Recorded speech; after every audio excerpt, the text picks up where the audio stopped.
എന്താ ഇതിനൊക്കെ പറയാ, ഈ റീൽസിലും അതുപോലെ തന്നെ സോഷ്യൽ മീഡിയയിലൊക്കെ വൈറലാവാൻ കേട്ടോ. ഇനി അതല്ലെങ്കിൽ വ്യൂവേഴ്സ് ഉണ്ട് കേട്ടോ, ഫോളോവേഴ്സ് ഉണ്ടാവാനോ. കഷ്ടം തന്നെ അല്ലേ. 1-2 വർഷം മുമ്പ് വരെ സാധാരണ നമ്മളൊക്കെ പോലെ തന്നെ ആണായിട്ട് ജീവിച്ച ഒരാൾ ഒരു സുപ്രഭാതത്തിൽ എന്ത് ചെയ്യുക, പെണ്ണാന്ന് പറയും. അതിൻ്റെ പേരിൽ കുറേ ഡ്രാമ.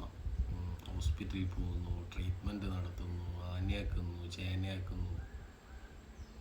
അതൊന്നുമല്ല, ഈ ചെങ്ങായിനെ ഉണ്ടല്ലോ, എൻ്റെ കൂടെ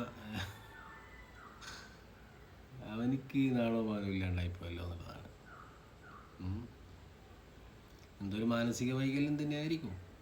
മാനസിക വൈകല്യം എന്ന് പറയുന്നത് ഈ പറയുന്നതിൻ്റെ തൊട്ട് ഏത് കോലം കിട്ടിയിട്ടും റീച്ച് ഉണ്ടാക്കുക, പൈസ ഉണ്ടാക്കുക എന്നുള്ള ഒരു മാനസികാവസ്ഥ, അതൊരു ഡിസോർഡർ തന്നെയാണ്. നോർമലായിട്ടുള്ള അവസ്ഥയില്ലല്ലോ. പക്ഷേ ഈ റമദാൻ മാസത്തിലൊക്കെ ഇങ്ങനെ ചെയ്യാൻ പറ്റുമ്പോൾ ഉണ്ടാകുന്നൊരു